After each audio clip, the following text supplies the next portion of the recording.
Imagine walking into a library so vast, its shelves stretched farther than the eye could see, filled with the accumulated wisdom of centuries, only to watch it vanish in a single night. Not just books, but entire worlds of thought, discoveries that could have changed the course of history, and voices that spoke across time gone. This isn't fiction. It's the haunting truth of our medieval past, where fire, war, and the slow erosion of time erased knowledge we'll never fully recover. Think about that for a moment. How much of what we know today is just a fraction of what once existed? How many breakthroughs, stories, and ideas were lost simply because no one could protect them? This video is about more than just the tragedies of the past. It's about the detectives of history, the scholars and scientists who refuse to let these gaps in our collective memory stay empty. With every crumbling manuscript they restore, every faded line of text they decipher, they're piecing together a puzzle that stretches back 1,000 years. And what they've found so far is astonishing.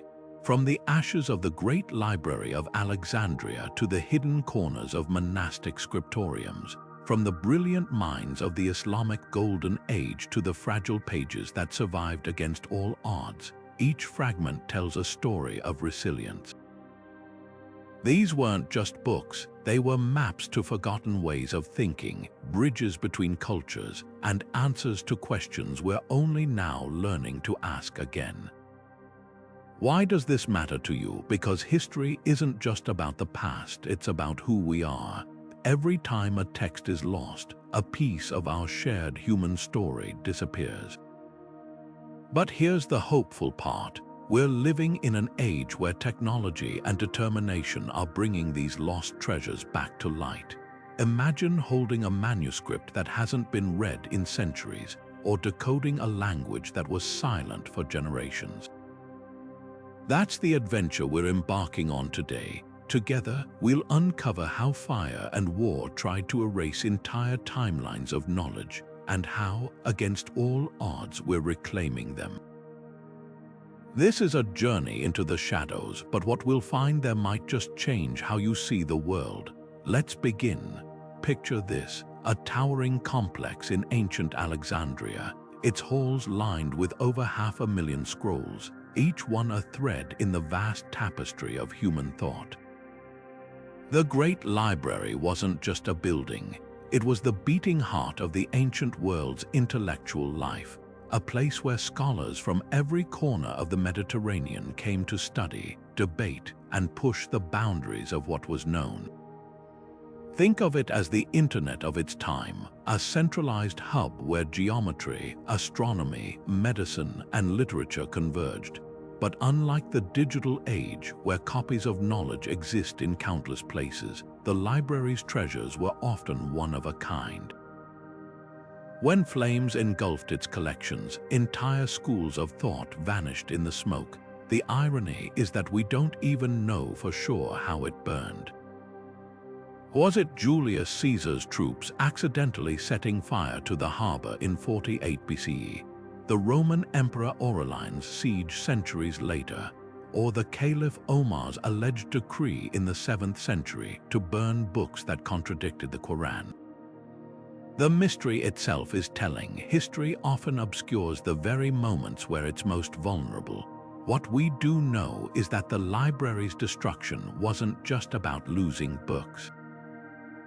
It was about losing voices. Take Aristarchus of Samos, who theorized the Earth revolved around the Sun nearly 1,800 years before Copernicus. His work might have reshaped science centuries earlier, if only his writings had survived. Or consider the plays of Sophocles. Of the 120 he wrote, just 7 remain.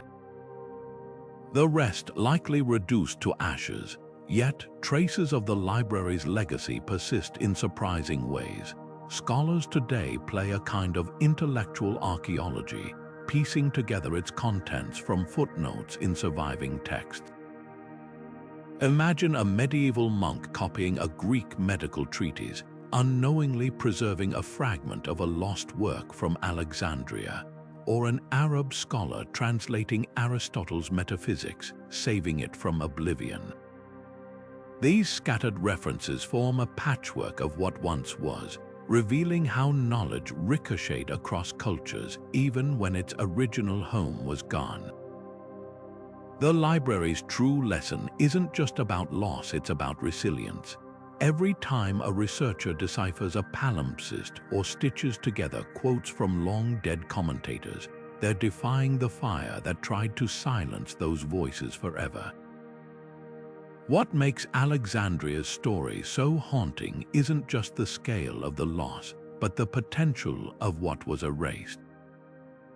How many cures for diseases, insights into the cosmos, or philosophies that could have shaped societies differently were lost in those flames?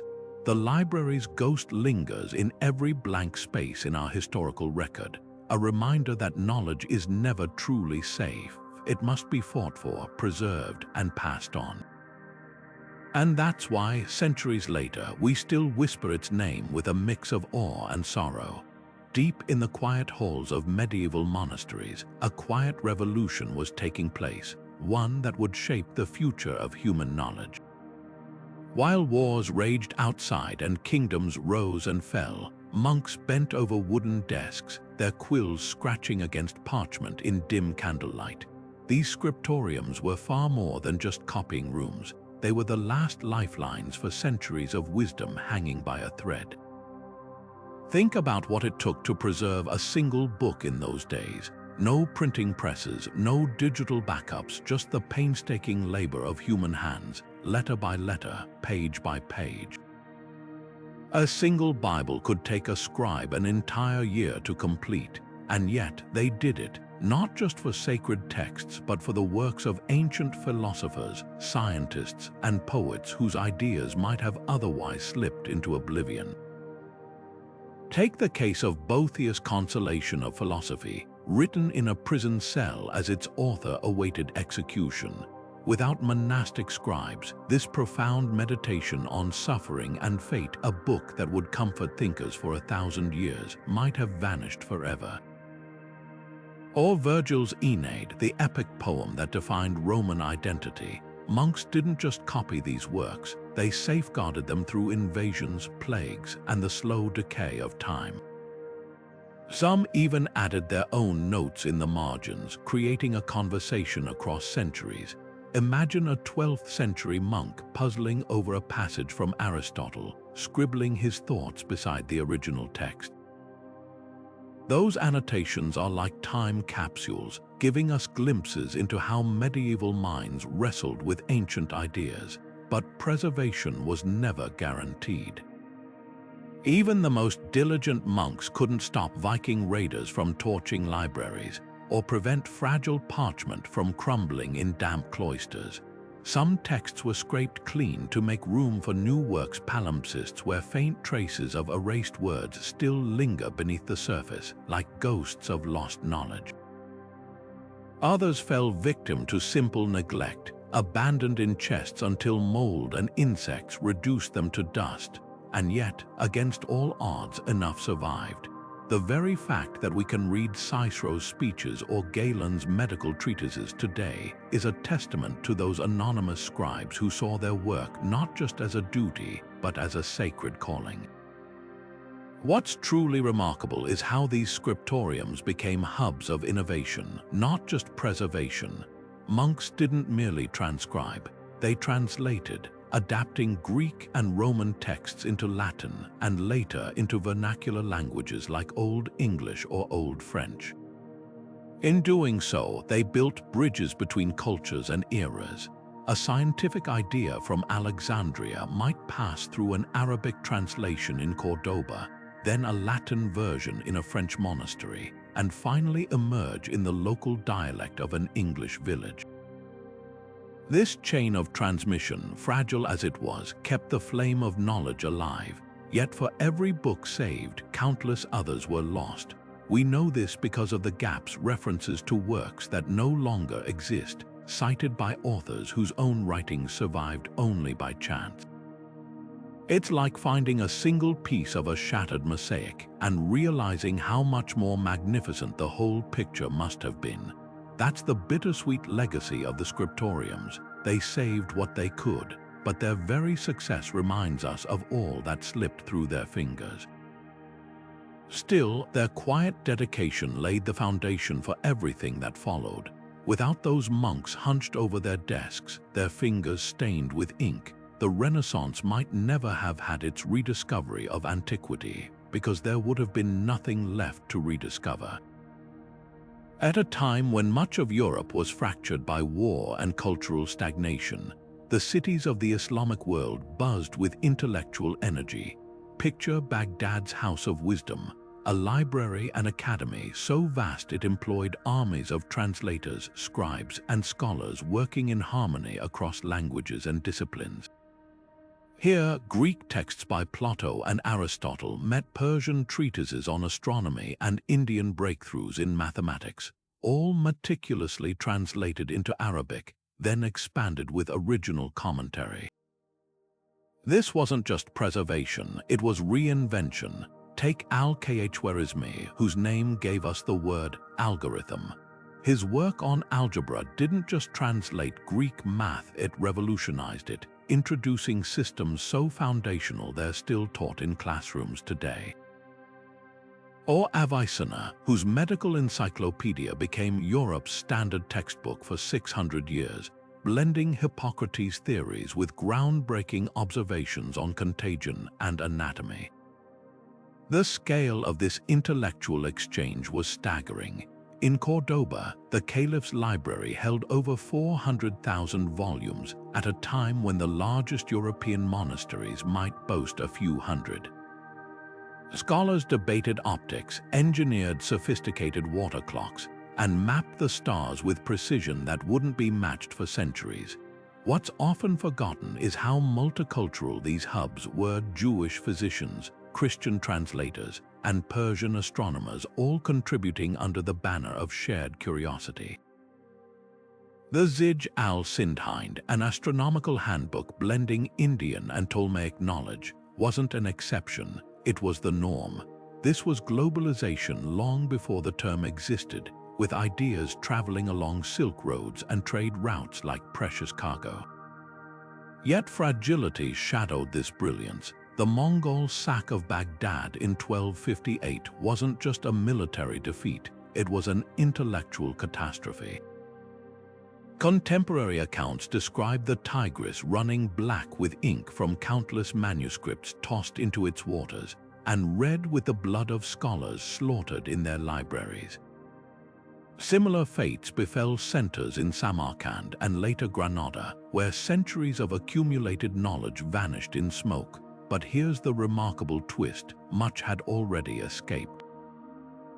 Like seeds carried by the wind, Arabic translations of Greek philosophy had reached Sicily and Spain, where Christian and Jewish scholars began rendering them into Latin. A 12th century monk in Toledo might not realize the Arabic text he was translating had originated in Athens 600 years earlier. He was simply the latest link in a chain stretching across continents and eras. The real legacy of this age lies in its stubborn refusal to disappear. When Renaissance thinkers like Thomas Aquinas cited Aristotle, they were often reading Latin versions of Arabic commentaries on Greek originals, a linguistic matryoshka doll of borrowed wisdom.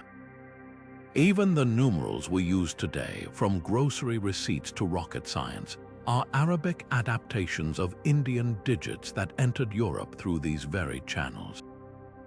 It's a humbling reminder that no single culture holds a monopoly on progress. Knowledge, once set loose in the world, becomes a river finding its way around obstacles sometimes slowed but never fully stopped. The Islamic Golden Age didn't just bridge antiquity and the Renaissance. It proved that ideas once set in motion can outlast empires, survive catastrophes, and ignite new awakenings in places their creators never imagined. Fire doesn't discriminate. It doesn't slowly fade words with time or gently crumble pages, it devours. In an instant, centuries of thought can turn to smoke, leaving behind only whispers of what once was. The tragedy isn't just in the loss of individual texts, but in the silencing of entire conversations across time. Consider the Maya, whose bark paper codices held astronomical calculations and medical knowledge refined over generations.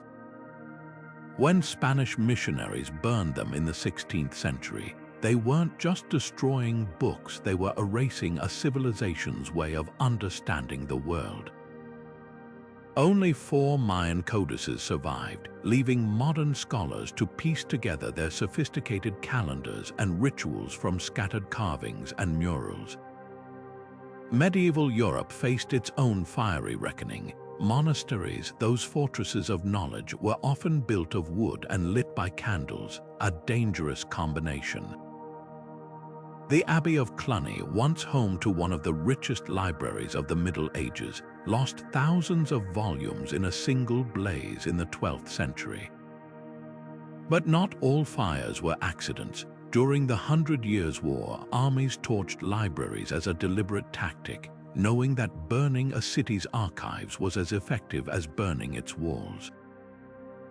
The destruction wasn't just collateral damage, it was a calculated strike against cultural memory. Yet fire leaves behind clues in its wake. Archaeologists studying the ruins of Vindolanda, a Roman fort in Britain, found thin wooden writing tablets charred but preserved by the very flames that should have destroyed them. The heat carbonized the ink, making letters legible after 2,000 years. Similarly, in Herculaneum, a library of papyrus scrolls was carbonized by volcanic ash, brittle as charcoal, but intact enough for modern CT scans to virtually unroll them, revealing lost works of philosophy and poetry. The motivations behind these acts of destruction tell their own story. When the Aztec capital of Tenochtitlan fell, Spanish soldiers burned piles of indigenous texts not just out of religious zeal, but to dismantle the political and legal systems encoded within them. In medieval Europe, heretical texts were publicly burned to intimidate dissenters, a practice chillingly echoed in Nazi book burnings centuries later. Fire, then, isn't just a force of chaos, it's a tool of control, wielded to shape what future generations remember and what they forget. But resilience flickers in the ashes. In Timbuktu, librarians smuggled thousands of medieval manuscripts out of the city during the 2012 militant occupation, hiding them in basements and caves to save them from burning. Their bravery mirrors that of monks who, during Viking raids, buried precious books in stone chests or fled with armfuls of parchment into the night. These acts remind us that while fire can erase, it can also reveal the lengths people will go to protect knowledge and the stubborn refusal of ideas to stay extinguished. Today, scientists use spectral imaging to read scorched fragments, while AI reconstructs texts from charred remains. Each recovered word is a defiance of the flames that tried to silence it. The story of fire and knowledge isn't just one of loss, it's a testament to what survives when the embers cool. War reshapes landscapes, but its most insidious wounds aren't always the ones we see. When Crusaders breached Constantinople's walls in 1204, they didn't just loot gold, they targeted the very memory of Byzantium.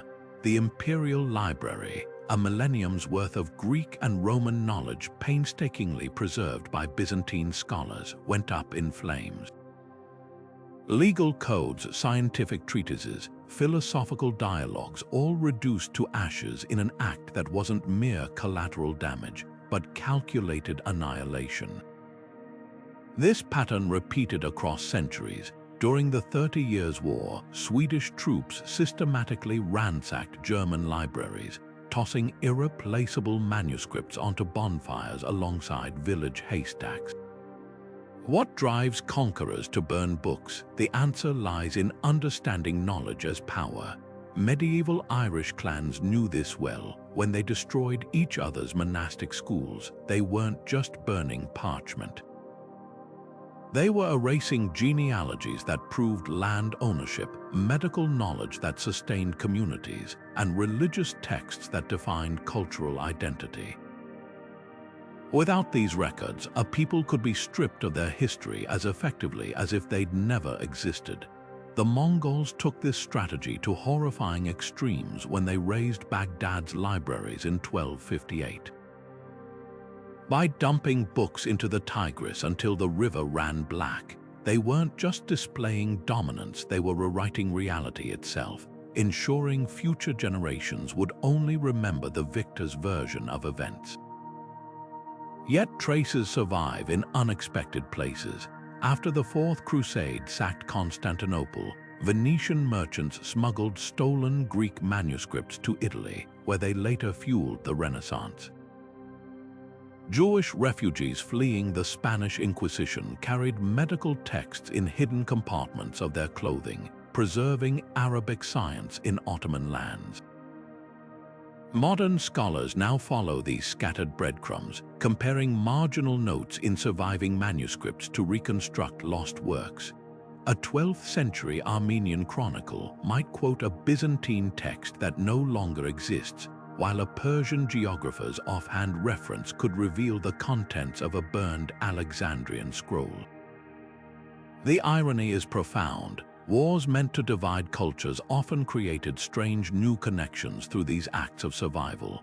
When Nestorian Christians fled persecution in 5th century Byzantium, they carried Greek philosophy eastward to Persia, where it mingled with Indian mathematics. Later, when Muslim scholars translated these hybrid works into Arabic during Baghdad's Golden Age, they unknowingly preserved ideas that would eventually circle back to Europe via Moorish Spain. This tangled web proves that knowledge, once set loose in the world, refuses to stay contained by borders or erased by violence. Today's digital archivists continue this work of reclamation, using spectral imaging to read fire-damaged parchments from medieval battle sites. In Macedonia, researchers recently discovered that a seemingly ordinary church ledger contained fragments of a 9th century Slavic epic thought lost during Ottoman conquests. Each recovery chips away at the silence imposed by war, revealing how interconnected medieval societies truly were beneath the surface of conflict. The burned libraries of history still whisper, if we learn how to listen. Parchment was the hard-won foundation of medieval knowledge, a material both remarkably resilient and heartbreakingly fragile. Made from the skins of sheep, goats, or calves, each sheet required months of preparation, soaking in lime, stretching on frames, and scraping away hair and flesh until the surface was smooth enough to hold ink. A single large Bible might demand the hides of 200 animals. Yet for all this labor, parchment remained vulnerable to its environment. Damp cloisters in Ireland caused pages to warp and mold, while the arid deserts of the Middle East left them brittle as autumn leaves.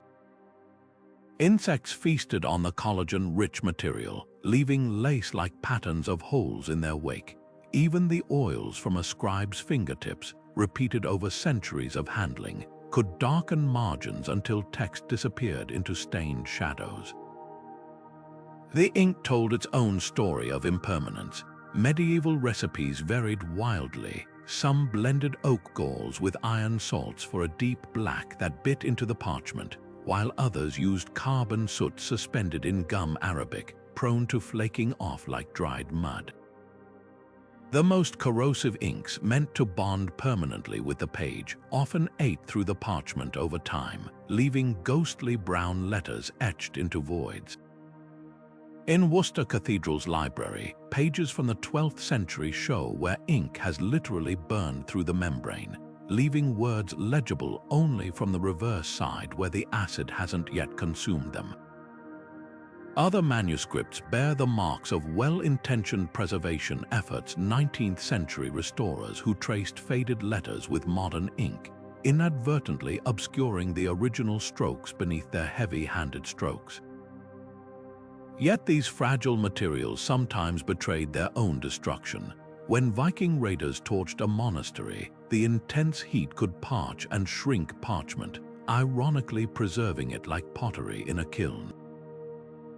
The Utrecht Psalter, nearly lost in a 17th century fire, survived because its crumpled pages fused into a solid block that conservators painstakingly separated centuries later.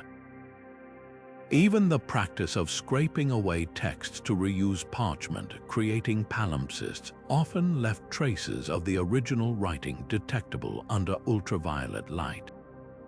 A prayer book in a Greek monastery was found to contain erased mathematical theorems by Archimedes, his diagrams hiding beneath hymns like whispers beneath a shout. Today's technologies are turning these vulnerabilities into assets. Multispectral imaging cameras can detect differences in parchment density where ink once rested, revealing letters invisible to the naked eye.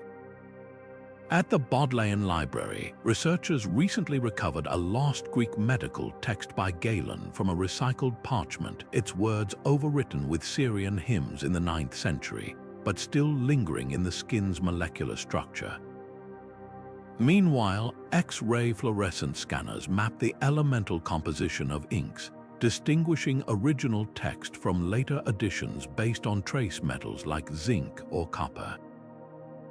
What emerges is a paradox. The very fragility that threatened these texts now helps us recover them. The slow decay of organic materials leaves chemical fingerprints that modern science can trace, while the labor-intensive nature of parchment meant scribes often reused rather than discarded it, hiding older knowledge beneath new layers like a medieval version of cloud storage. Each rediscovered word challenges our assumptions about what's truly lost, proving that even the most ephemeral marks can outlast empires when they're written on something as stubborn as animal skin. Before quills ever touched parchment, knowledge lived in the human voice, rising and falling in the cadence of storytellers who carried entire worlds in their memory. Across flickering firelight in Anglo-Saxon mead halls, Welsh chieftains' courts, and West African villages, bards and griots performed not just for entertainment, but as living libraries. The Epic of Beowulf, for instance, likely circulated orally for generations before being written down in the 10th century. What's remarkable isn't just its survival, but the fingerprints of adaptation layered within it like a ship repaired plank by plank over centuries, yet still sailing. Scholars detect traces of older, lost narratives in its verses, hints of forgotten heroes whose names vanished from written records but lingered in the collective memory of storytellers. Oral traditions weren't just passive vessels for preserving tales, they were dynamic workshops where history was forged. Take the Icelandic sagas, memorized by skalds with near-surgical precision. These weren't mere recitations. Performers adjusted phrasing to suit their audience, embedding contemporary concerns into ancient frameworks. A 13th century scribe writing down the Volsunga saga might unknowingly capture a 9th century warlord's deeds, filtered through 300 years of political upheaval. The same story told in Norway would emphasize different battles than its Swedish counterpart, revealing regional biases as clearly as marginal notes in a manuscript. This fluidity makes oral traditions both tantalizing and treacherous for historians. The Welsh Mabinogion, first penned in the 14th century, contains mythology so archaic it echoes prehistoric Celtic beliefs, yet its later Christian influences show how each retelling added new layers. Like a medieval game of telephone spanning generations, the core elements endure even as details shift. Modern researchers use linguistic analysis to peel back these layers, identifying archaic turns of phrase that act as time capsules. When multiple oral versions of a story converge on a shared plot point, say, the magical cauldron in Branwen's tale, it signals a possible fragment of a much older, now lost written source. Some of the most startling recoveries come from comparing oral and written fragments. Kurdish Dengbej singers still perform verses that match cuneiform tablets from ancient Mesopotamia, suggesting an unbroken 3,000-year chain of memory.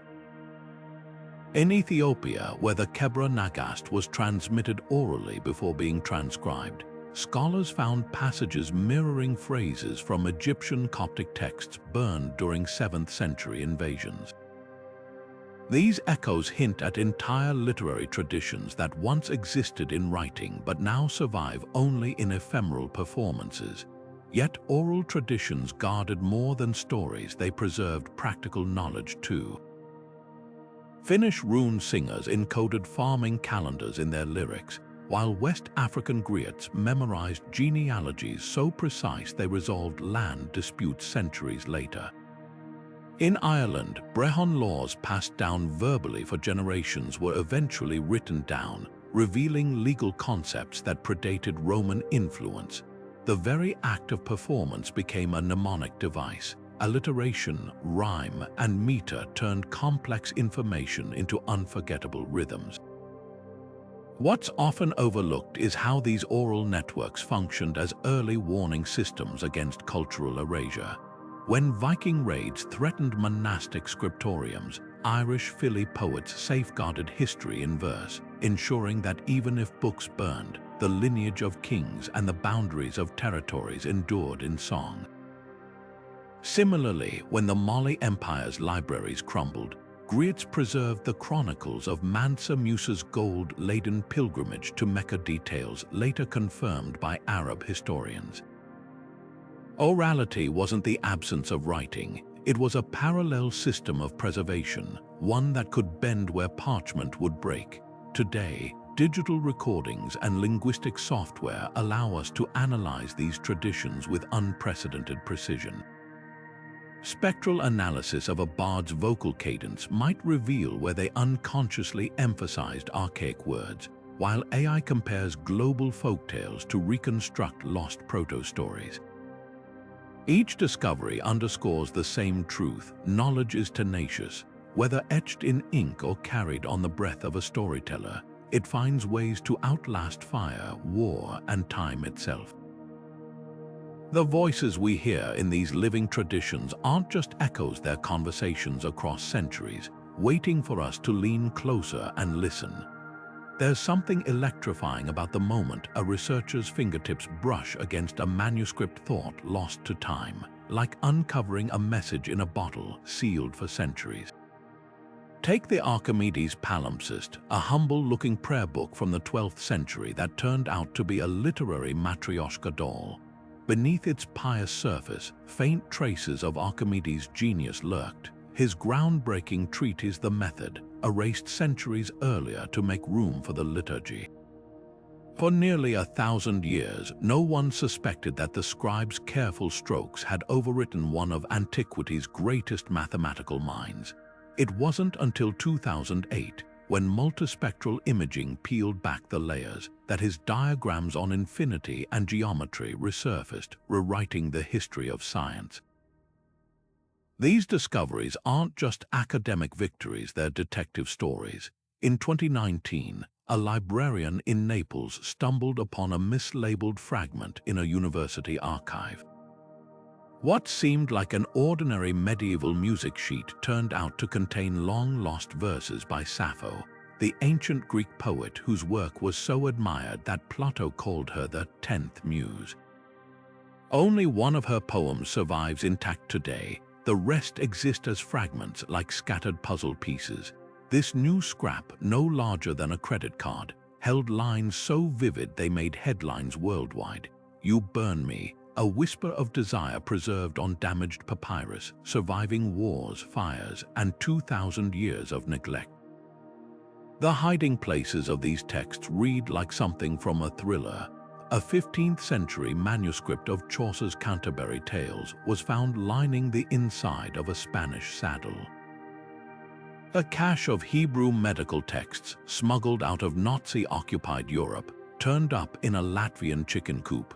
Even digital age has its own version of serendipity. like when a researcher searching for Liber Floridus in an online database accidentally unearthed a 12th century encyclopedia thought destroyed in World War I, digitized decades earlier but mislabeled as botanical sketches.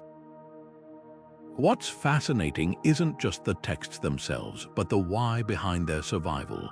Some were saved by sheer pragmatism, like the Codex Amiatinus, a massive Bible produced in 8th century England, which survived because its thick vellum pages were repurposed as furniture covers in an Italian monastery. Others owe their existence to bureaucratic quirks. The Domesday Book, England's great medieval survey, narrowly escaped the 1834 fire that gutted Westminster Palace because a quick-thinking clerk tossed it out a window. Then there are the deliberate acts of subterfuge, like the Dead Sea Scrolls, hidden in clay jars by a Jewish sect 2,000 years ago, waiting for scholars to piece together their radical visions of faith. Today's hunt for lost manuscripts looks radically different thanks to technology. Hyperspectral cameras can detect ink stains invisible to the naked eye, while AI algorithms cross-reference fragments scattered across continents. The Sinai Palimpsests project used these tools to recover erased Syriac translations of Greek medical texts from Mount Sinai's monastery, revealing how knowledge flowed between cultures. Meanwhile, crowdsourcing platforms invite amateurs to transcribe digitized manuscripts, leading to breakthroughs like the rediscovery of a lost Aristotle text in 2021, identified by a retired schoolteacher combing through online archives. These rediscoveries do more than fill gaps, they challenge our assumptions. When a palimpsest in a Vatican library revealed Cicero's Republic, long believed destroyed, it showed that even Rome's most famous skeptic had more nuanced views on democracy than previously thought. Each recovered page is a reminder that history isn't a fixed narrative, but a living thing, still whispering secrets to those willing to listen. And with an estimated 90% of medieval literature still missing, the thrill of the hunt is far from over. Who knows what's waiting beneath the next bookbinding or behind the next mislabeled folder? The past has a way of surprising us when we least expect it. The Black Death swept through Europe like a silent thief, stealing not just lives but the very guardians of knowledge. Between 1347 and 1351, the plague wiped out an estimated 1/3 of the continent's population, but the loss to scholarship was immeasurable. Picture the bustling halls of the University of Paris, where philosophers debated Aristotle's logic, or the medical schools of Salerno, where physicians refined surgical techniques. Within months, many of these thinkers were gone, their unfinished manuscripts left to gather dust on lecterns. The ripple effects were devastating. Arabic to Latin translations of scientific works stalled mid-sentence in Toledo.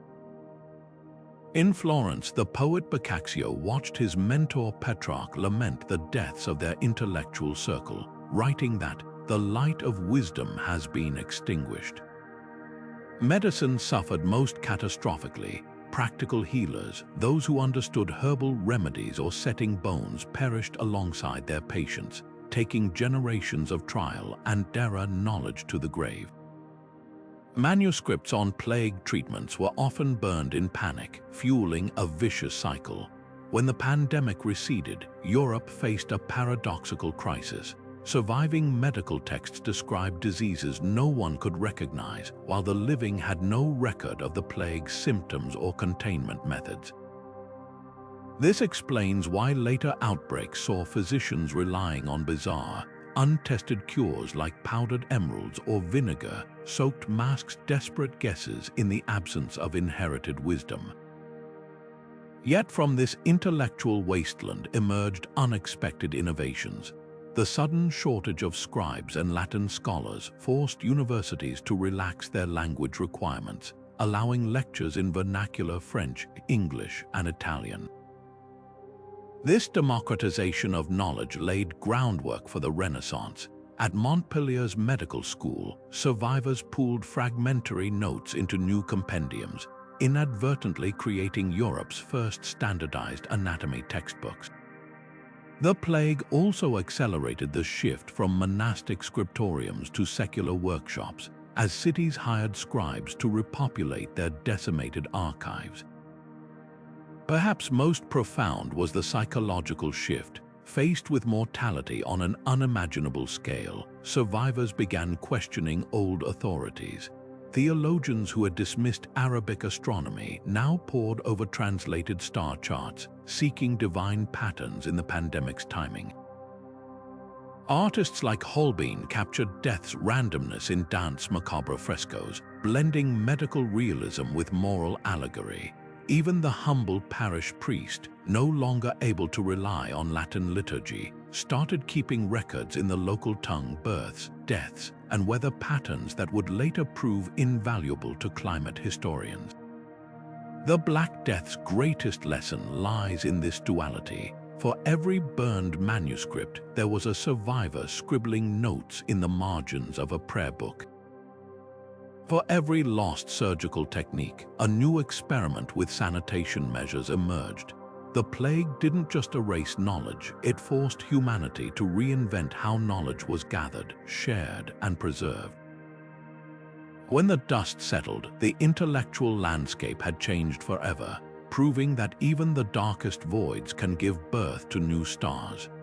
The Crusades tore through the medieval world like a storm, leaving shattered cities and broken lives in their wake. Yet in their turbulence, they carried unexpected seeds of enlightenment. When Frankish knights marched into the Levant, they entered a realm where Islamic scholars had been refining Greek philosophy, Persian medicine, and Indian mathematics for centuries. These warriors, raised on tales of holy conquest, suddenly found themselves staring at libraries stocked with works by Avicenna and Alhazen, at hospitals where surgeons practiced techniques unknown in Europe. The irony was profound. The very wars meant to suppress the Islamic world became pipelines for its knowledge. In Antioch, Crusaders discovered Arabic translations of Galen's medical texts. In Toledo, after its reconquest, Christian monks collaborated with Jewish translators to render these works into Latin. A 12th century knight returning from Jerusalem might bring back not just relics, but a copied manuscript on algebra, unaware that its equations would one day help build the cathedrals of Europe. But the exchange wasn't always peaceful. The sack of Constantinople in 1204, when Crusaders turned on their Christian allies, saw untold treasures tossed into bonfires or melted down for coin. Byzantine scholars watched in horror as ancient commentaries on Aristotle fueled cooking fires, and illuminated gospels were torn apart for their gold leaf. The historian Nystas Choniates wrote of soldiers using priceless manuscripts as saddle padding, their ink bleeding into horse sweat. Yet even here, paradox thrived. Some looted texts, like a copy of Ptolemy's Geography, eventually resurfaced in Venice, where they ignited Renaissance cartography.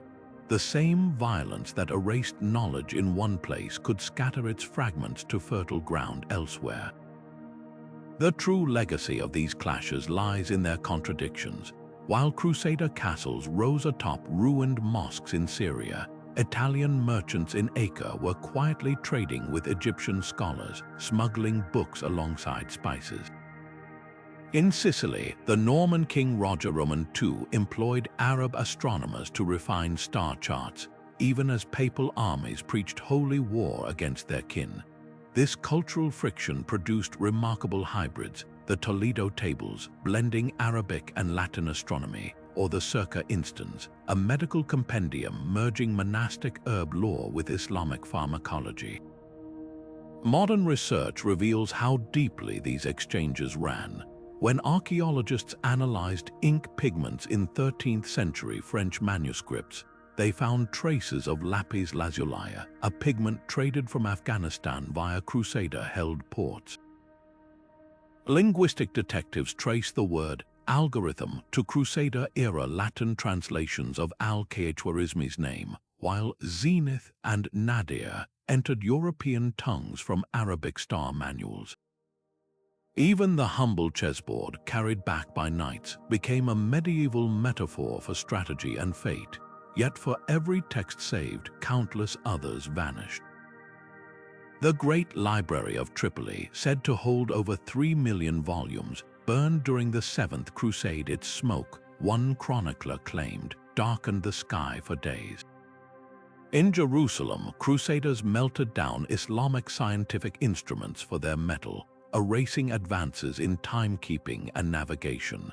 The tragedy isn't just in what was lost, but in how narrowly some treasures survived. A single manuscript of Archimedes' works, rescued from a looted monastery, later sparked mathematical revolutions in Renaissance Italy. What emerges is a lesson in unintended consequences. The Crusades, for all their brutality, forced cultures into collision, and from that friction came sparks of transmission. When a German monk named Herman of Carinthia studied in Damascus during the Second Crusade, he didn't just bring back texts, he brought back a way of thinking that would challenge Europe's intellectual isolation. The movement that began with swords and sieges ended, improbably, with scholars huddled over translation tables, piecing together a shared inheritance they'd once sought to destroy. History rarely moves in straight lines, and knowledge, like water, finds its way through the cracks of even the sturdiest walls. Viking longships striking terror into coastal villages is an image burned into history. But what if these same raiders were also unwitting librarians of the medieval world?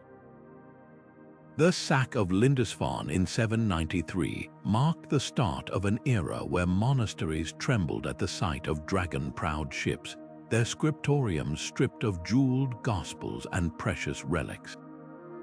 Yet the very hands that smashed chests to steal gold also carried away books, not just as plunder but as curiosities. In Norway's Oseberg burial mound, archaeologists found fragments of an Irish psalter wrapped in silk beside a noblewoman's remains, a sacred text repurposed as grave goods but preserved nonetheless. This cultural ambivalence runs deeper than grave finds. Viking traders returning from Constantinople brought back not just silver, but Greek medical knowledge absorbed during their service as Varangian guards. A runestone in Sweden's Rök parish bears an inscription referencing Theodoric the Great's 6th century reign, proof that oral histories traveled farther than their ships. Even their legal assemblies, the Things, became forums where Norse laws mingled with Saxon and Celtic customs. The Gulating Law Code from Norway, later written down in the 12th century, shows traces of Christian influence absorbed through contact with England, evidence that Viking rulers adapted foreign ideas as readily as they looted them. Their settlements tell a similar story of accidental preservation. In Dublin's Wood Quay, excavations revealed not just weapons and trade goods, but waxed tablets for writing and intricate scales for measuring ink pigments. These weren't the camps of mindless destroyers, but of a people who recorded property disputes in runes and calculated lunar cycles for navigation. The Islandingasaga, Iceland's family sagas, preserve details of daily life so vivid they've helped archaeologists locate lost Norse sites in Greenland. When a fire destroyed the original vellum manuscript of Flateyjarbók in 1879, copies made centuries earlier by Danish scholars saved its tales of exploration, an irony worthy of Odin himself. Perhaps the most startling example lies in their linguistic legacy. Old Norse infiltrated English through Viking invasions, gifting us words like sky, law, and knife. When Norse settlers in England wrote legal agreements, they did so in a hybrid tongue blending Old English and Norse, a linguistic fusion that later birthed Middle English. Even their runic alphabet, once carved on spear shafts, evolved into a tool for Christian monuments after conversion, as seen on Denmark's gelling stones. The Vikings' true paradox is this: their raids created the very conditions that forced others to preserve knowledge more fiercely. Irish monks, fleeing burned scriptoriums, retreated to remote islands like Skellig Michael with their books, ensuring survival through isolation. The need to replace looted gospels spurred artistic innovation, leading to masterpieces like the Book of Kells. Like a wildfire that clears the forest for new growth, Viking destruction inadvertently fertilized the soil of medieval learning. Their story challenges us to see history's destroyers not as simple villains, but as complex agents of change, sometimes extinguishing flames, sometimes carrying embers to unexpected places where they flared anew. History often paints medieval women as silent figures, their hands busy with spindle and needle rather than quill and parchment. But scratch beneath the surface and you'll find a different story, one where women weren't just keepers of homes, but guardians of knowledge itself. Take Hildegard of Bingen, the 12th century abbess whose visions spawned entire books on medicine, theology, and even cosmology. Her Physica, a detailed study of herbal remedies, wasn't some domestic manual, it was a scientific work cited by physicians centuries later. What's remarkable isn't just her brilliance, but the sheer improbability of her voice surviving at all. In a world where most women were barred from universities and forbidden to preach, Hildegard's writings slipped through the cracks because she framed them as divine revelations, a savvy workaround to the era's constraints. Convents became unexpected powerhouses of preservation. While monks in their scriptoriums get most of the glory, nuns were equally busy copying texts, often with astonishing artistry. The Gutta Sintram Codex, produced in an Alsatian convent around 1150, features vibrant illuminations alongside theological treatises, its pages alive with colors ground from precious minerals. These women didn't just transcribe, they innovated. In Spain's Los Huelgas Abbey, nuns developed a unique musical notation system to record their chants, creating a sonic time capsule of medieval worship. Even more striking are the marginal notes they left: complaints about cold fingers, prayers for absent sisters, even playful doodles of cats batting at inn pots. These glimpses of daily life remind us that preservation wasn't some abstract duty. It was deeply human work carried out by women who balanced scholarship with the rhythms of communal life. Beyond the cloister, women safeguarded knowledge in less formal but equally vital ways. Midwives passed down generations of herbal wisdom through oral tradition, their recipes for pennyroyal to ease childbirth or yarrow to staunch wounds surviving in household manuscripts long after formal medical texts dismissed women's remedies as superstition. In Norse communities, vulvas seeresses memorized genealogies stretching back centuries, their chants preserving family lineages that parchment records often ignored. The Laxdæla saga hints at this hidden network of memory when it describes a woman named Vigdis stitching a cloak with a hidden message in its embroidery, using needlework as coded communication. Some of the most poignant survivals come from the edges of literacy.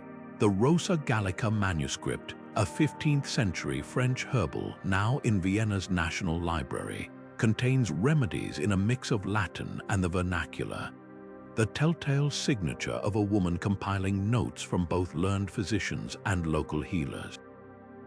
In England, the Trotula texts on women's medicine circulated anonymously for years before scholars realized they were translations of works by Trota of Salerno, an 11th century female physician whose name had been erased by male scribes. Even when women couldn't claim authorship, their knowledge seeped into the record through back channels, like ink bleeding through parchment. Today, technologies like spectral imaging are uncovering more of these hidden contributions. A palimpsest in a Swiss monastery recently revealed beneath its prayers the erased notes of a 9th century nun documenting eclipse patterns, her calculations precise enough to track celestial cycles. In Catalonia, researchers analyzing DNA from medieval manuscripts found traces of female genetic material in the parchment, likely from nuns who prepared the vellum themselves, their hands leaving behind microscopic clues. These discoveries aren't just filling gaps in history, they're rewriting our understanding of how knowledge endured. The medieval world wasn't a monologue of male scholars, but a chorus of voices, some singing clearly, others whispering from the margins, all essential to the song. The Silk Road thrummed with more than just the footsteps of merchants and the jingle of camel bells. It carried the weight of entire civilizations' knowledge on its winding paths. Picture a caravan not laden with silks and spices, but with carefully wrapped bundles of birch bark manuscripts from India, bamboo slips inscribed with Confucian classics from China, and delicate parchment scrolls of Greek philosophy painstakingly copied in Persian script. These were the real treasures moving between Chang'an and Antioch, passing through the hands of Sogdian traders, Nestorian monks, and Turkic horsemen who acted as unwitting librarians of the medieval world. In Samarkand's bustling markets, a Buddhist sutra might be bartered for a Zoroastrian cosmography, while in Dunhuang's caves, travelers deposited texts in a dozen languages like time capsules waiting to be unearthed. Yet this free flow of ideas came at a cost. The same openness that let knowledge travel also made it vulnerable. When Mongol armies sacked Baghdad in 1258, they didn't just destroy the House of Wisdom, they severed a critical node in this transcontinental network. Caravans that once carried medical texts from Gondishapur to Byzantium now transported looted artifacts and enslaved scholars. The Tangut Empire's vast libraries, filled with translations of Tibetan tantras and Chinese agricultural manuals, vanished when Genghis Khan's forces razed their capital to the ground. Even natural disasters played their part. The Tarim Basin's shifting sands swallowed entire oasis towns, their wooden tablets preserving contracts and poems in extinct Tocharian languages until archaeologists brushed them free centuries later. Some of the most poignant losses are the ones we know only from fragments. A single page of Avicenna's Book of Remedies might survive in a Cairo Geniza, while its companion volume lies in scraps beneath a Kyrgyzstan pasture. The Great Tang records on the Western regions, a 7th century Chinese travelogue detailing Persian astronomy and Indian mathematics, exists today only in quotations by later historians, its original scrolls likely burned during An Lushan's rebellion. Even surviving texts bear scars of their journeys. A Aighe Buddhist manuscript now in Berlin shows water damage from crossing the Pamirs, its once vibrant illustrations of bodhisattvas blurred by mountain snowmelt. Modern researchers are piecing together this puzzle with tools the Silk Road's travelers could never have imagined. Multispectral imaging reveals faded Sogdian cargo lists on reused parchment, while DNA analysis of book-binding glue traces manuscripts back to the specific goat herds of the Taklamakan Desert. In Turfan, archaeologists recently discovered a 9th century multilingual phrasebook, its pages teaching Syriac, Old Aighe, and Chinese to merchants, proving how deeply cultural exchange was woven into daily life. Perhaps most astonishing are the dead languages resurrected through these finds.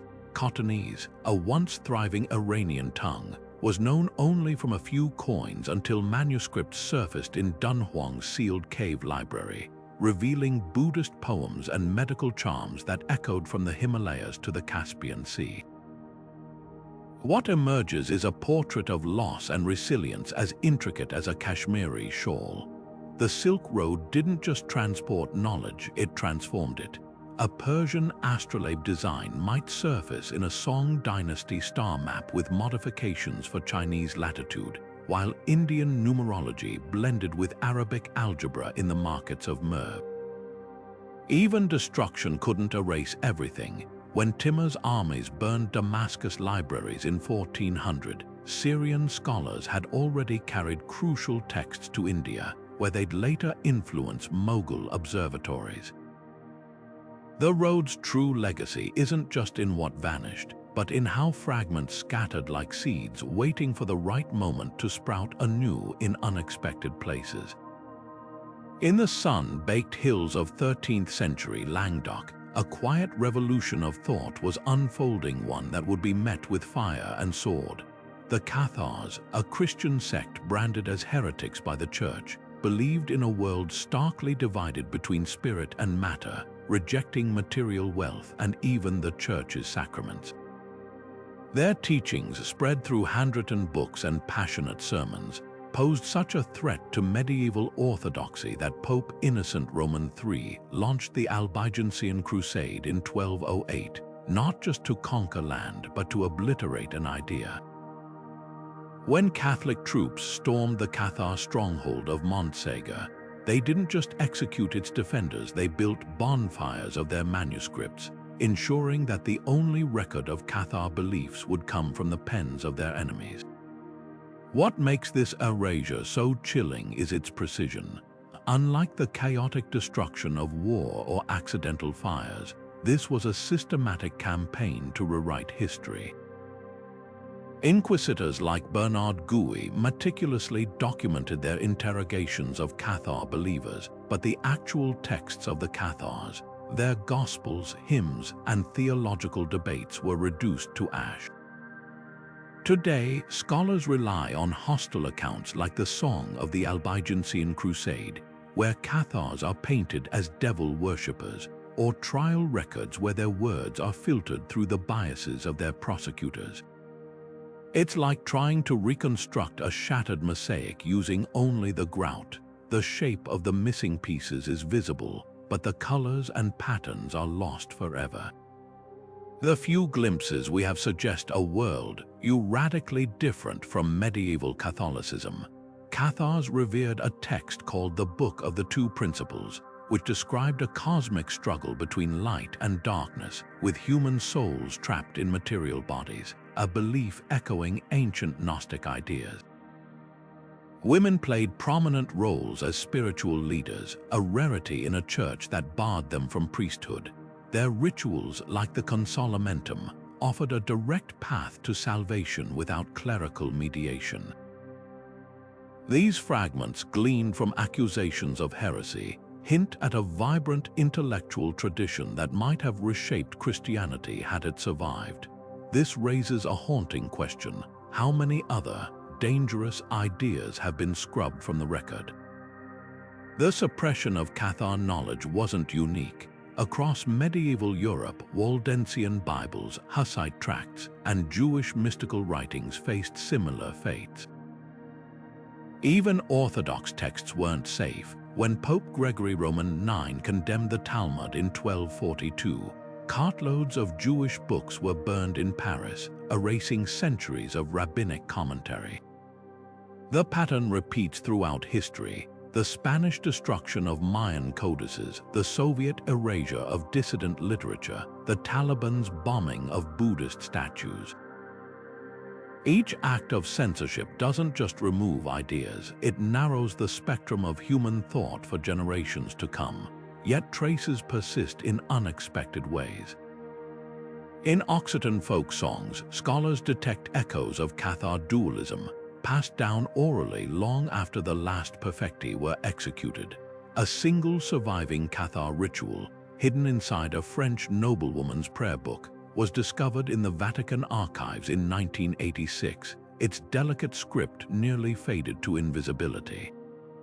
Even the landscape holds clues: the ruins of Cathar castles, perched on craggy peaks, whisper of a people who chose to vanish into the flames rather than renounce their beliefs.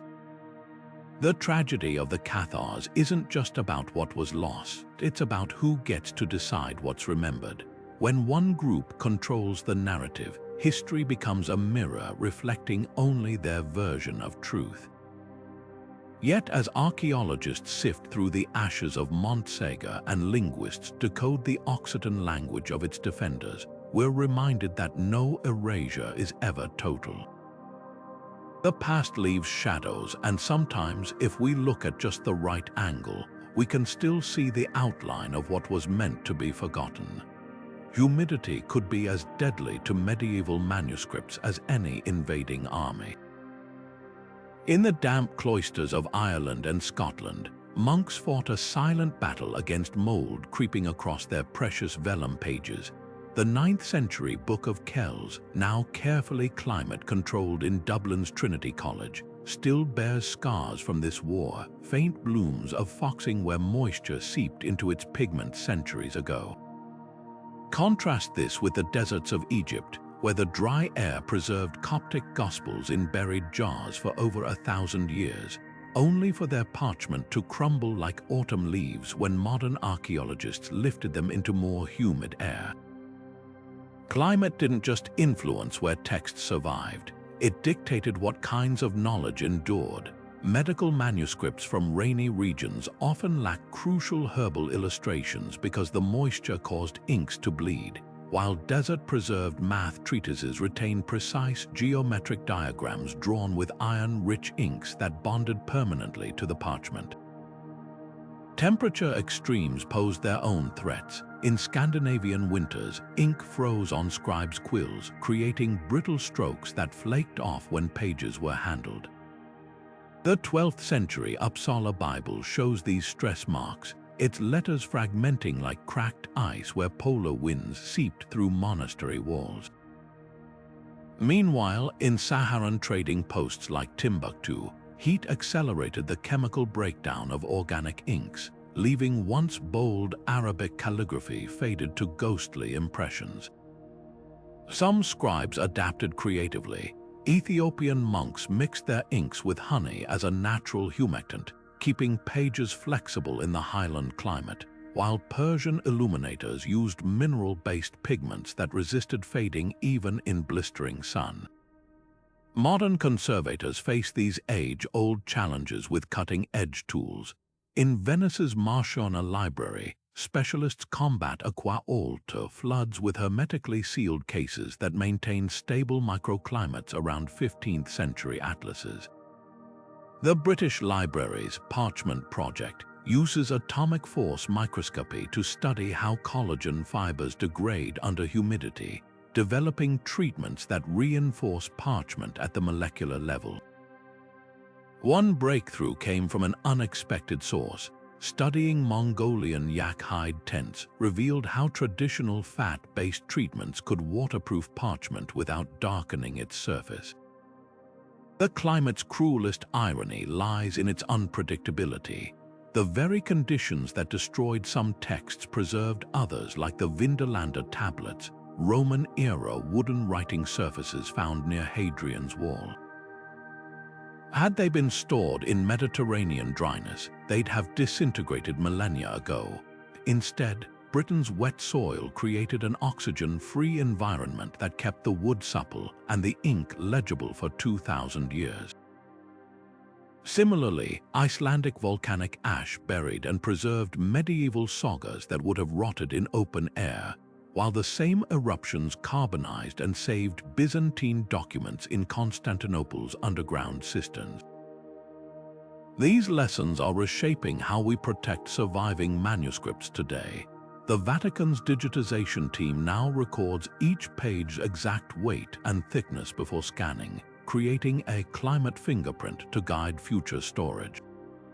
In Mali, Timbuktu's librarians rebuilt their collections after militant occupation by combining ancient techniques, storing manuscripts in sandalwood chests that repel insects, with modern hygrometers to monitor desert air.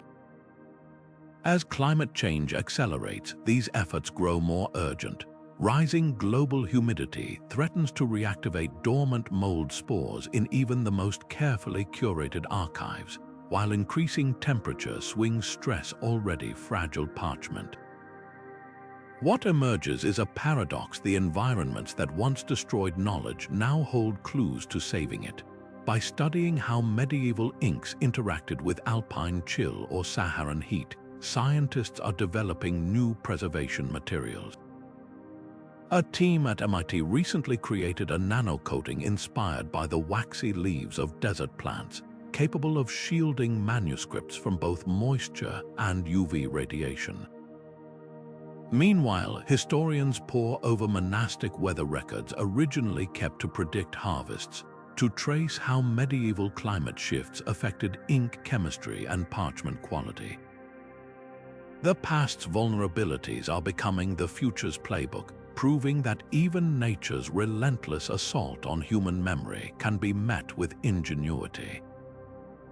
Imagine holding a book filled with words no living person can understand, a puzzle waiting for its key. That's the challenge scholars face with forgotten languages like Linear B, the cryptic script of ancient Mycenaean Greeks. For centuries, these clay tablets sat in museum cases, their squiggles and strokes as inscrutable as bird tracks. Then in 1952, an amateur linguist named Michael Ventris cracked the code, revealing palace inventories, tax records, and even poetic fragments from a civilization that flourished 3,000 years ago. Suddenly, the mute artifacts began to speak, offering glimpses of Bronze Age life, what they ate, how they worshipped, even the names of their gods. The breakthrough wasn't just academic, it was like tuning a radio to a station silent for millennia, catching whispers of a world we thought was lost forever. The Maya posed an even thornier puzzle. When Spanish conquistadors burned their codices, they didn't just destroy books, they severed the thread connecting modern scholars to a sophisticated writing system. For centuries, Mayan glyphs on stelae and temple walls were dismissed as primitive symbols. Then in the 1950s, a Russian linguist named Yuri Norizov noticed something astonishing. The glyphs weren't just pictograms but a full-fledged script combining logograms and syllabic signs, as complex as Egyptian hieroglyphs. His work, built on by later scholars, unlocked royal genealogies, astronomical charts, and even a gruesome account of a ball game where the losing team's captain was sacrificed. What seemed like mere decoration turned out to be history written in stone, literally. Medieval Europe has its own linguistic ghosts. Take the Voynich manuscript, that enigmatic 15th century book filled with bizarre plants and naked women bathing in green liquid. Its script defies classification, resisting every code-breaking technique from World War II cryptographers to modern AI. Some theories suggest it's an elaborate hoax, others a lost dialect or even an early constructed language. Then there's Ogham, the cryptic notches carved on standing stones across Ireland and Wales. Once thought to be mere boundary markers, they're now recognized as an early Celtic script, one that may preserve the very sounds of Druidic incantations. The process of decipherment is painstaking. When linguists tackled Ugaritic, a Bronze Age language from Syria, they got lucky. Clay tablets included word lists matching Sumerian equivalents, like a Rosetta Stone for the Levant. But more often, progress comes in fits and starts. Gothic, the extinct Germanic tongue, is known mainly from a 6th century Bible translation, yet even this fragment reveals how Latin influenced early Germanic grammar. The extinct Pictish language of Scotland, however, clings to obscurity. Its few surviving inscriptions in standing stones remain stubbornly mute, their meanings as elusive as the Picts themselves. Technology is revolutionizing the hunt. AI algorithms now scour digitized manuscripts for patterns, flagging similarities between known and unknown scripts. In 2021, researchers used machine learning to identify the language of the mysterious Indus Valley seals as likely Proto-Dravidian, a potential game-changer for understanding one of civilization's oldest cultures. Meanwhile, spectral imaging can detect faint pencil drafts beneath inked letters, revealing how scribes experimented with unfamiliar alphabets. Every deciphered word is a minor miracle. When scholars finally cracked Coptic's connection to ancient Egyptian, they could suddenly read spells from the pyramid text's incantations meant to guide pharaohs through the afterlife. The recently decoded Proto-Elamite script from Iran unveiled merchant contracts showing how accountants tracked barley shipments 5,000 years ago. These aren't just academic exercises, they're resurrections. Each breakthrough pulls another voice from the silence of history, reminding us that no language truly dies if we're stubborn enough to listen. Gutenberg's printing press didn't just revolutionize book production, it reshaped humanity's relationship with knowledge itself. Imagine the scene in Mainz around 1450, a single workshop, its wooden presses groaning under the weight of freshly inked pages, producing more books in a month than a monastery scriptorium could copy in a lifetime. For the first time, Aristotle's works could sit on a merchant's shelf alongside vernacular Bibles and bawdy chapbooks, their ideas freed from the ivory towers of scholars. Yet this democratization came at a cost no one anticipated. As printed books flooded Europe's markets, handwritten manuscripts, once priceless treasures, were suddenly obsolete. Monastic libraries cleared their shelves to make room for crisp, uniform printed editions, tossing centuries-old parchments into cellars or repurposing them as binding material. A 12th-century commentary on Augustine might end up lining the spine of a printed law book, its marginal notes from generations of monks sealed away like a time capsule. The losses were often subtle but profound. Every handwritten manuscript was unique, bearing the fingerprints of its scribes in quirky spellings, personal annotations, and regional dialect variations.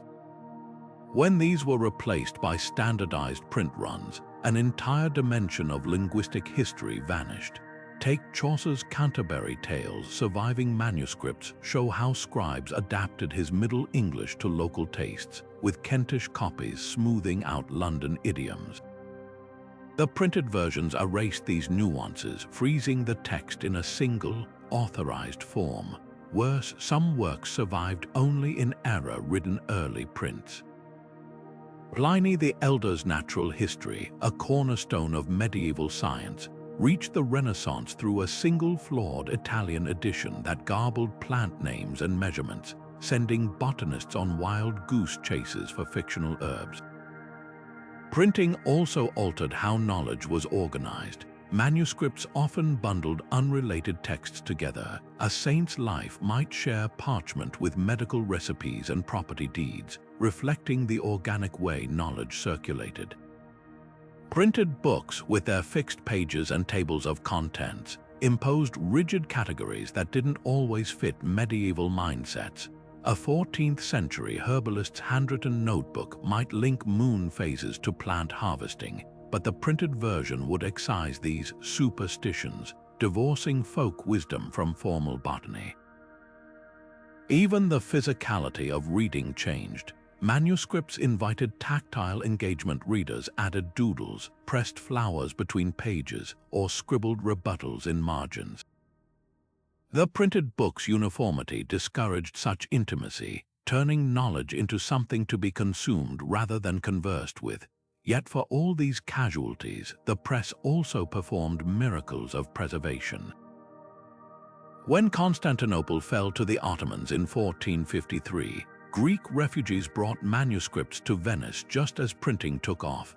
Within decades, nearly all surviving classical Greek texts were in print, saved not in unique, vulnerable codices, but in thousands of identical copies scattered across Europe. The Gutenberg Bible itself, with its crisp black letter type, ensured Scripture's survival in an era when original parchment gospels were crumbling. Print's durability was proven dramatically in 1631, when a fire at London Stationers' Company destroyed warehouses of manuscripts but left printed books singed but legible. Their ink bonded to paper in ways scribble inks never adhered to parchment. The press's greatest irony lies in its role as both destroyer and savior. When Martin Luther's 95 Theses spread via print in 1517, they ignited the Reformation, a movement that would burn countless heretical manuscripts in its wake. Yet those same presses preserved Luther's ideas so thoroughly that no power could erase them. This duality echoes today in our shift from print to digital.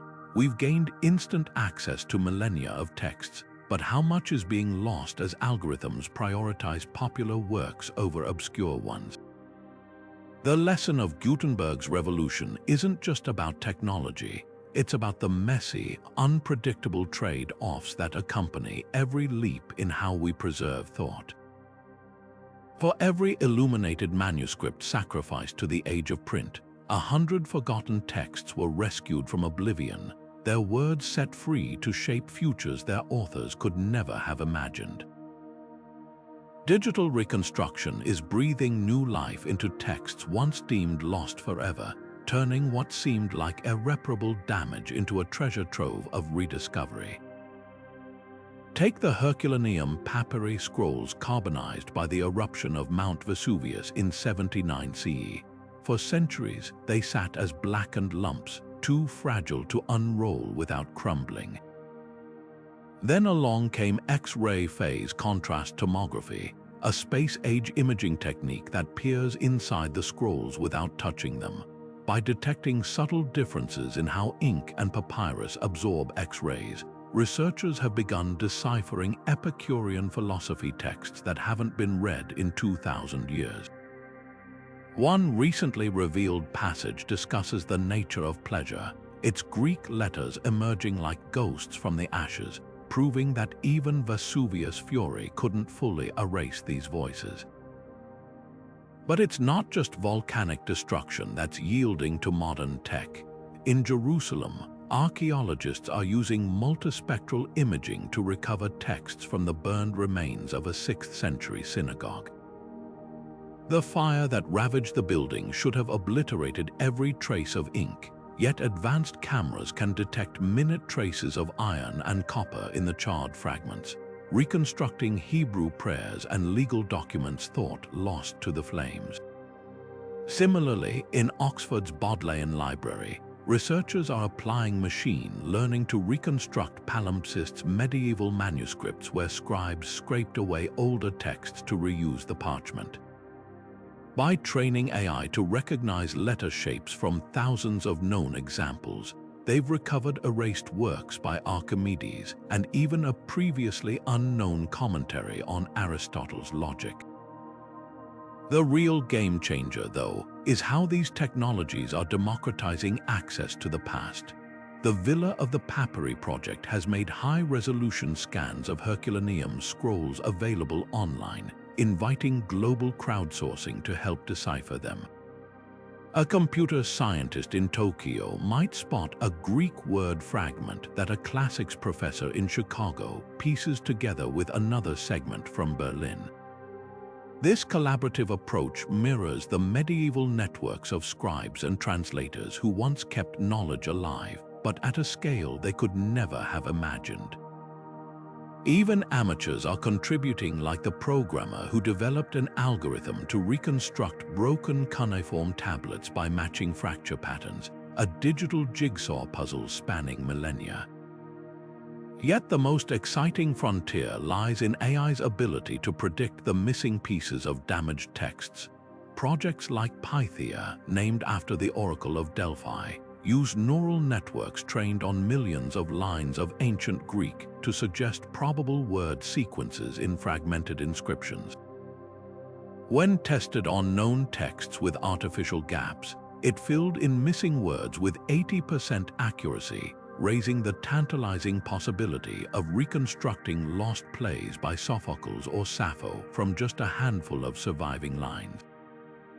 Similarly, researchers at DeepMind are applying transformer models, the same technology behind modern language processors, to predict missing sections of Babylonian astronomical diaries, uncovering observations of eclipses and planetary motions that could rewrite early science history. Of course, these tools aren't magic. A 3,000-year-old clay tablet from Mesopotamia won't yield its secrets just because you scan it. Context matters. That's where traditional scholarship still shines. When a team at the University of Kentucky used reflectance transformation imaging to enhance faint scratches on a Viking runestone, the tech revealed new letters, but it took a linguist to recognize them as a rare dialect of Old Norse. Likewise, spectral imaging might expose hidden text on a medieval charter, but only a historian can interpret why someone tried to erase it in the first place. What's truly revolutionary is how these methods are changing our definition of lost. A manuscript isn't necessarily gone just because it's turned to ash or painted over or dissolved into fragments. The information might still be there, waiting for the right tool to tease it out. From DNA analysis detecting the animal species of parchment to hyperspectral cameras reading erased marginalia in Newton's notebooks, we're learning that the past leaves traces in ways we're only beginning to understand. The Great Library of Alexandria might never be recovered, but with every scroll deciphered, every palimpsest peeled back, we're proving that knowledge once thought vanished can find its way home. Reconstructing lost histories isn't just a technical challenge, it's a moral minefield. Consider the Rosetta Stone, seized by British forces from Napoleon's army in Egypt and now displayed in London. Its inscriptions unlocked ancient hieroglyphs, but the stone itself remains a trophy of colonial conquest. This tension lies at the heart of historical recovery. Who gets to decide which fragments of the past are worth saving and who controls their meaning? When Spanish missionaries burned Mayan codices as pagan texts, they weren't just destroying books, they were erasing an entire worldview. Today, as scholars piece together surviving fragments, they must navigate the uncomfortable truth that some knowledge only exists because conquerors allowed it to, often filtered through their biases. The politics of funding further complicate this landscape. A medieval European manuscript might attract lavish grants for digitization, while equally significant indigenous oral histories struggle for recognition because they don't fit Western archival standards. In Australia, the recovery of Aboriginal songlines, ancestral narratives encoded in landscape features, has sparked debates about whether non-Indigenous researchers should document them at all. Some communities argue these traditions lose their power when removed from living cultural practice, reduced to sterile museum exhibits. Similar conflicts surround Native American winter counts, where pictographs on bison hides record tribal histories. Museums may preserve the hides, but without the storytellers who animated them, the counts become silent artifacts. Ownership disputes can erupt over rediscovered texts with startling intensity. When a cache of Gnostic Gospels surfaced in Egypt's Nag Hammadi in 1945, Coptic Christians claimed them as part of their heritage, while scholars treated them as academic property. The Dead Sea Scrolls sparked decades of legal battles between archaeologists, Bedouin finders, and the Israeli government. Even language itself becomes contested ground. Modern attempts to revive Cornish or Manx Gaelic using medieval texts sometimes clash with communities who preserved fragments orally, resisting bookish versions imposed by outsiders. Then there's the darker question: could resurrecting lost knowledge actually cause harm? Medieval Arabic treatises on optics laid groundwork for modern lasers. But what if extremist groups weaponized rediscovered formulas for Greek fire or Byzantine siege engines? Scholars working with fragile manuscripts from conflict zones face agonizing choices. Publishing details might aid research but could also provide blueprints for violence. The recent decipherment of a 14th century Persian alchemy text revealed mercury distillation techniques so toxic that researchers debated suppressing the findings to prevent environmental damage. These dilemmas reveal history's uncomfortable paradox. It's never just about facts, but about power. When Western institutions digitize Ethiopian sacred texts looted during colonial wars, is it preservation or perpetuation of theft? Should algorithms reconstruct indigenous land treaties from charred fragments if current governments ignore their terms? The answers aren't found in dusty archives, but in living rooms and courtrooms where communities wrestle with what it means to remember. Perhaps the way forward lies in collaboration rather than control. In New Zealand, Maori elders work with linguists to reconstruct lost dialects using missionary-era recordings, ensuring cultural context isn't sacrificed for academic rigor. The Vatican has begun returning facsimiles of appropriated manuscripts to their countries of origin, sharing custody of knowledge without erasing historical wounds. Even technology offers hope. Blockchain systems now let indigenous groups tag digital reconstructions with usage protocols, embedding ethical guidelines into the metadata itself. The quest to recover erased histories forces us to confront an unsettling truth. Every act of preservation is also an act of interpretation. What we choose to save and how sends ripples through the future, shaping whose stories get told and whose remain silent.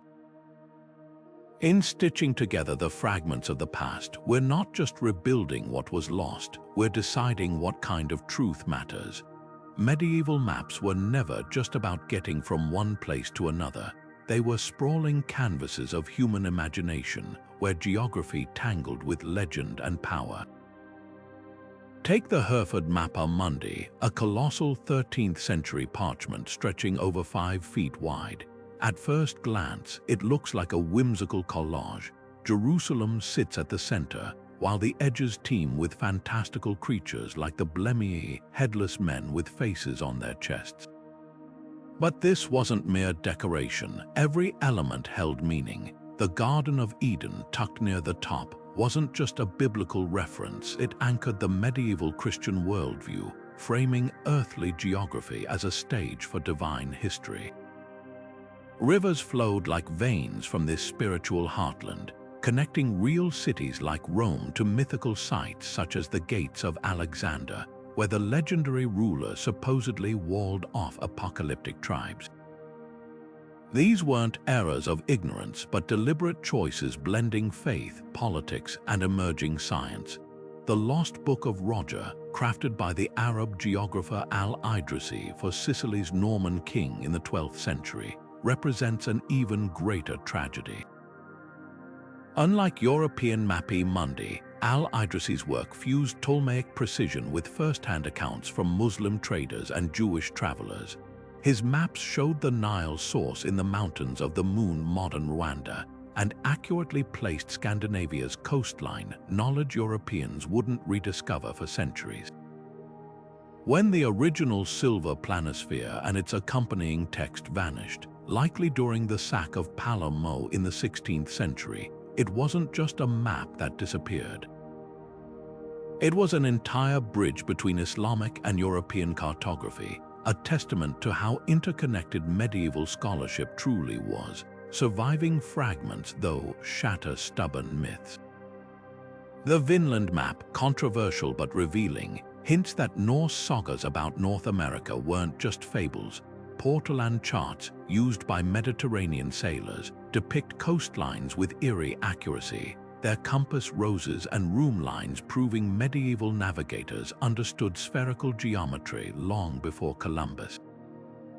Even the tiny Psalter map, tucked into a London prayer book, shows the Earth as a sphere with distinct climatic zones, directly contradicting the flat Earth stereotype. These artifacts reveal a world far more curious and connected than we often assume. A monk in Canterbury might know of the monsoon winds from Arabic texts, while a Genos merchant could sketch the Black Sea's contours from memory. What's truly haunting are the gaps. The Go map of Britain, surviving as a single damaged sheet, originally included now lost details on Welsh pilgrimage routes and Scottish tidal patterns, practical knowledge erased by time. The Catalan Atlas, a 14th century masterpiece, once had companion volumes describing African gold trade routes and Asian spice markets, now known only through passing references. Every missing map isn't just blank space, it's a silenced conversation between cultures. When Al-Idrisi interviewed Scandinavian merchants about Arctic daylight hours, or when Chinese envoys brought charts to Persian courts, they were weaving a global dialogue we can now only partly overhear. Modern technology is stitching these fragments back together. Multispectral imaging on the Selden map, a Ming dynasty treasure found in an Oxford basement, revealed hidden shipping routes through Southeast Asia. AI algorithms compare hundreds of portolan charts to reconstruct lost originals, tracing how knowledge hopscotched between sailors' memories and scribes' pens.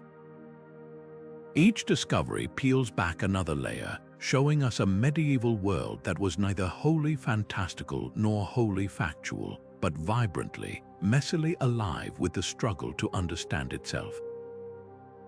The maps that survived, and those that didn't, remind us that every era's view of the world is a palimpsest, with old ways of seeing lurking just beneath the surface, waiting to be rediscovered. Alchemical manuscripts from the medieval period read like puzzles wrapped in riddles, their pages filled with cryptic symbols of dragons eating their own tails, kings and queens dissolving in bubbling flasks, and celestial unions of sun and moon. This wasn't mere mysticism, it was a survival tactic. In an era when church authorities could brand alchemists as heretics for challenging Aristotelian dogma, and rival chemists might steal hard-won discoveries, secrecy became a necessity. The Emerald Tablet, a foundational alchemical text attributed to Hermes Trismegistus, distilled its entire philosophy into a single enigmatic line: as above, so below. To the uninitiated, it sounded like mystical poetry, but to those who cracked its code, it hinted at a revolutionary idea that the same natural laws govern both the cosmos and the laboratory. Beneath the allegories lay startlingly practical science.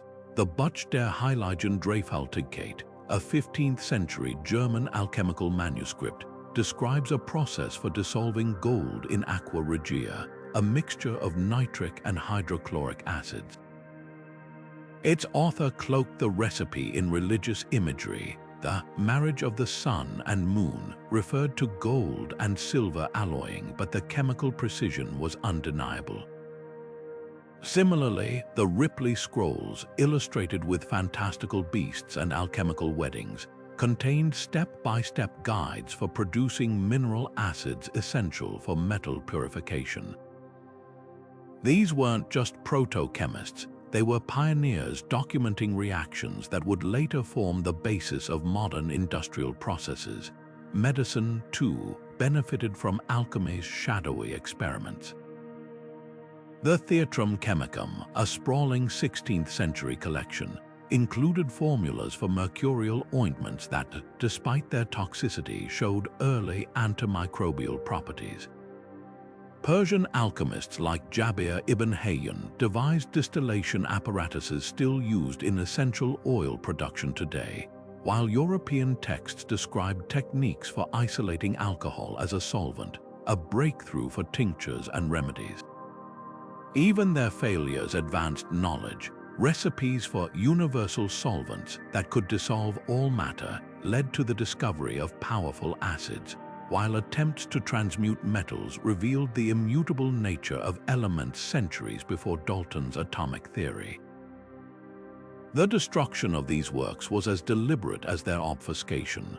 When the Catholic Church condemned alchemy as demonic in the 13th century, entire libraries of Arabic and Jewish alchemical texts were burned in Spain and Italy. The Mutus Liber, or Mute Book, survived precisely because it contained no text, only symbolic illustrations of alchemical processes, allowing it to fly under the radar of censors. Other manuscripts were disguised as pious works. The Aurora Consurgens, once attributed to Thomas Aquinas, embedded metallurgical knowledge in biblical commentary to avoid suspicion. Modern researchers are now peeling back these layers of secrecy with tools alchemists could never have imagined. At the University of Cambridge, spectral imaging has revealed erased marginalia in Isaac Newton's alchemical notebooks, showing how he adapted medieval recipes in his gravity experiments.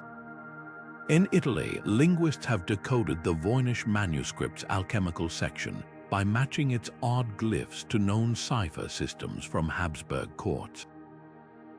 Even AI is joining the hunt. Machine learning algorithms trained on alchemical texts can now identify patterns in symbolism, distinguishing metaphorical, philosopher's stone passages from practical instructions for crystallizing salts. What emerges is a portrait of alchemy not as pseudoscience but as a discipline ahead of its time. When Paracelsus wrote of arcana, hidden forces in nature, he was groping toward concepts like chemical affinity and catalysis. The elaborate allegories of putrefaction and rebirth mirrored real observations of oxidation and reduction reactions. In their quest to transform base metals into gold, alchemists accidentally laid the groundwork for the periodic table, pharmaceutical chemistry, and materials science. Their coded manuscripts were more than just medieval curiosity. They were the encrypted blueprints of a scientific revolution waiting to be deciphered. The parchment pages of medieval history are filled with the voices of kings, bishops, and merchants, but turn them over, and you'll find the silent spaces where ordinary people should have been. For every illuminated chronicle of royal births and battles, countless untold stories slip through the cracks. The peasant who perfected a new plow design, the enslaved woman who carried healing herbs from her homeland, the Jewish moneylender navigating a world that despised his trade. These lives rarely merited the expensive vellum of official records, leaving us with a distorted view where the privileged few drown out the marginalized many. Yet creative detective work is beginning to recover fragments of these lost histories, like sunlight breaking through a stained glass window to illuminate the forgotten corners of a cathedral. Take the humble court roll, dry legal documents detailing property disputes and fines in medieval English villages. At first glance, they seem to record only the monotonous machinery of feudal life. But between the lines, vivid personalities emerge. A case from 13th century Norfolk mentions a woman named Alice Wade suing her neighbor for stealing milk. Not extraordinary, until you notice the court clerk's exasperated note that this was Alice's 7th lawsuit that year, revealing a tenacious figure who knew her rights despite her gender and class. Similarly, tax records from Muslim-ruled Valencia list not just Christian and Jewish residents, but the specific trades of enslaved African artisans, coppersmiths, masons, hinting at skilled communities erased from noble chronicles. These bureaucratic fragments become unexpected time machines, transporting us past the castle gates into the smoky interiors of peasant cottages and bustling market stalls. Archaeology offers even more intimate glimpses. In a Viking Age grave near Birka, Sweden, researchers found bones buried with exquisite trading weights and a silver necklace, presumed to be a merchant's wife, until DNA analysis revealed the skeleton was biologically male. This person likely lived as a woman, their identity memorialized in grave goods rather than sagas. Elsewhere, the excavation of a Moorish bathhouse in Granada uncovered children's toys embedded in the flooring, a tiny wooden horse and a rag doll, left behind when Jewish residents were expelled in 1492. These artifacts speak louder than any chronicle, testifying to daily lives that official histories ignored. Folklore and oral traditions preserve other missing pieces. The Welsh Mabinogion contains traces of pre-Christian myths filtered through medieval scribes, while Russian Bylany epics preserve peasant perspectives on Kievan Rus that contradict princely chronicles. In Ethiopia, the Kebra Nagast's account of the Queen of Sheba diverges sharply from biblical versions, reflecting local pride in an African ruler. Even nursery rhymes hold clues. The English song, "Oranges and Lemons," is thought to encode memories of medieval child laborers in London's church-run factories, their voices echoing in a seemingly innocent chant. The challenge lies in interpreting these fragments without imposing modern biases. When archaeologists found mass graves from the Black Death in 14th century London, initial studies focused on plague symptoms until closer examination revealed some skeletons had spinal deformities from years of hauling heavy loads, while others showed healed fractures from violence. These weren't just victims of a pandemic. They were survivors of brutal daily lives, their suffering absent from noble accounts that treated peasant deaths as statistical footnotes.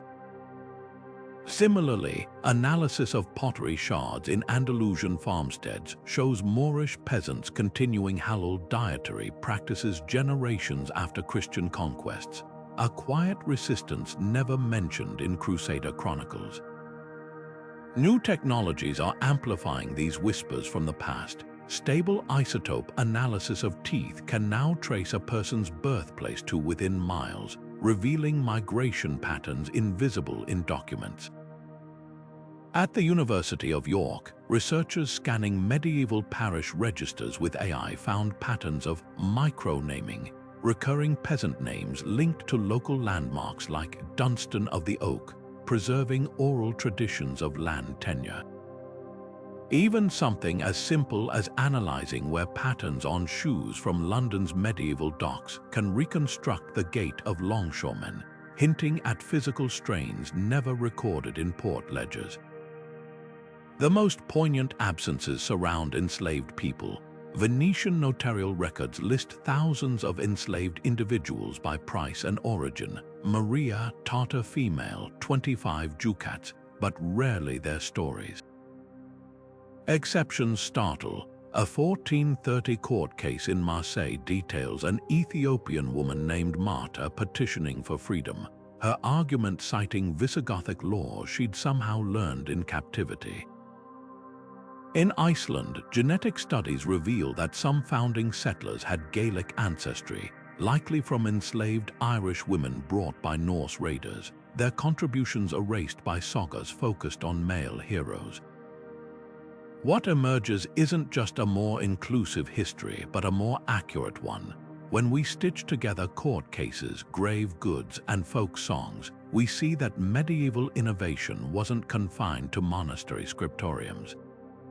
The heavy plough revolutionizing European agriculture, probably developed by anonymous farmers experimenting in fields, the intricate dye recipes yielding royal purple.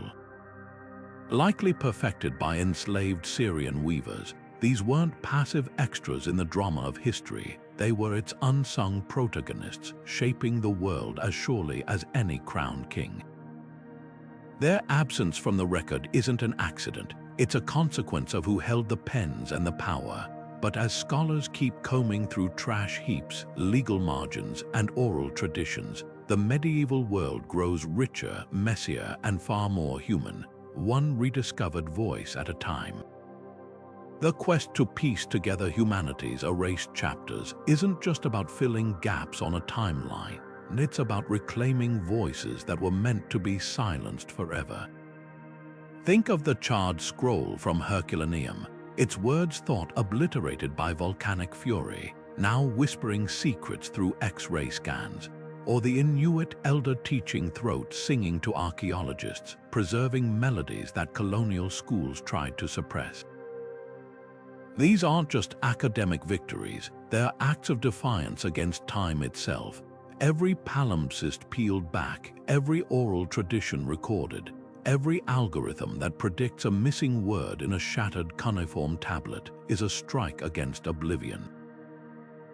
What makes this race so urgent is the fragility of what remains. In Timbuktu, librarians risked their lives during militant occupation to smuggle medieval manuscripts into safe houses, knowing each page held astronomical charts and medical knowledge unique to the Sahara. In Norway, melting permafrost is revealing Viking artifacts preserved for centuries, but only if archaeologists reach them before exposure to air turns them to dust. Even digital archives face obsolescence as file formats degrade and cloud servers shut down. The paradox is cruel. We've never had better tools to recover the past, yet we're in a desperate sprint against decay, politics, and simple neglect. But here's the beautiful truth emerging from this struggle. Loss isn't always permanent. When scholars reassembled the Archimedes palimpsest, they didn't just recover Greek mathematics. They proved that ideas can outlast the people who tried to erase them. The same applies to living traditions. In Hawaii, activists are reviving the Hawaiian language using missionary-era newspapers that ironically preserved the vocabulary their schools banned. In Scotland, fragments of the lost Carmina Gaelica, a collection of Gaelic prayers nearly wiped out by the Highland clearances, are being stitched back together from emigrants' diaries and colonial ethnographers' notes. This work matters because history isn't a museum, it's a compass. When we rediscover how medieval Islamic hospitals treated mental illness with music therapy, or how Maya astronomers tracked Venus cycles without telescopes, we're not just admiring the past, we're finding alternate paths forward. The indigenous fire management practices encoded in burned Australian bark scrolls could revolutionize how we fight wildfires today. The precise alloy recipes in those so-called primitive alchemy manuscripts might hold clues for sustainable metallurgy. The past isn't dead weight, it's a toolbox we've only half opened. You don't need a PhD to join this rescue mission. When a teenager in Portugal transcribed weather data from 18th century ship logs for a climate study, she helped reveal historic storm patterns. The retired teacher who spotted a mislabeled manuscript in an online archive might have saved a lost poem by Sappho. Even sharing these stories, like how Ethiopian monks saved their sacred texts by hollowing out mountains, keeps the flame alive. Because the greatest threat to endangered knowledge isn't fire or war, it's indifference. So let's leave the next generation more than just fragments. Let's give them back the recipes for Byzantine concrete that could rebuild our cities, the Cherokee herbal cures that might inspire new medicines, the songs that carried survivors through plagues and persecutions. The puzzle isn't complete, and it never will be, but every piece we recover makes the picture clearer. And sometimes, just sometimes, the missing piece you hold in your hands might change everything.